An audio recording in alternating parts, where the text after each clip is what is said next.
بسم اللہ الرحمن الرحیم۔ حضرت ابو مسعود رضی اللہ تعالیٰ عنہ سے روایت ہے، وہ فرماتے ہیں کہ جناب نبی کریم صلی اللہ علیہ وسلم نے ارشاد فرمایا، اذا انفق المسلم علی اہلی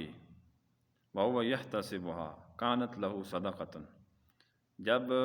صاحب ایمان بندہ اپنے گھر والوں پر خرچ کرتا ہے اور ثواب کی امید بھی رکھتا ہے تو اس کے لیے یہ صدقے کا ثواب بن جاتا ہے، یہ اس کو خرچ کرنا۔ اس حدیث مبارکہ سے یہ معلوم ہو رہا ہے یہ مسئلہ کہ اگر کسی کے بندے کے پاس استطاعت ہی اتنی ہے کہ وہ اپنے گھر والوں کی صرف کفالت کر سکتا ہے، ان کو دے سکتا ہے، اس کے علاوہ کسی پر خرچ کرنے کی اس کے اندر استطاعت نہیں ہے، تو اس کو صدقے کے سلسلے میں پریشان ہونے کی ضرورت نہیں ہے اس کو، کیونکہ لا یکلف اللہ نفسا الا وسعها، ہر نفس کو اللہ تعالیٰ اس کی گنجائش اور وسعت کے مطابق عمل کا مکلف بناتے ہیں لہٰذا اس کو پریشان ہونے کی ضرورت نہیں ہے۔ یہ اس کا خرچ کرنا بشرطے کہ ثواب کی نیت سے ہو، ذمہ داری کی نیت سے ہو، تو اس صورت میں اس کو صدقے کا جو اجر ہے، ثواب ہے، وہ اس خرچ کرنے میں ملے گا۔ اس سے اگلی والی ایک حدیث ہے جس میں ابو ہریرہ رضی اللہ تعالیٰ عنہ فرماتے ہیں کہ نبی کریم صلی اللہ علیہ وسلم سے میں نے پوچھا ای الصدقۃ افضل، تو آپ صلی اللہ علیہ وسلم نے ارشاد فرمایا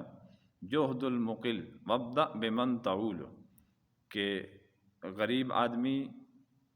تنگ دست آدمی اپنی محنت مزدوری سے کماتا ہے، یہ اس کے پاس بہترین صدقہ ہے،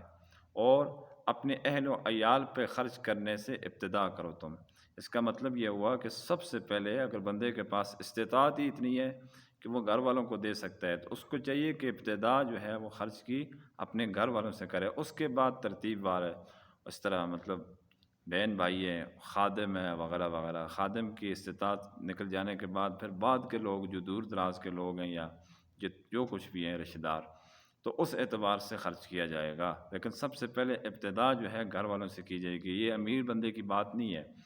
یہ صرف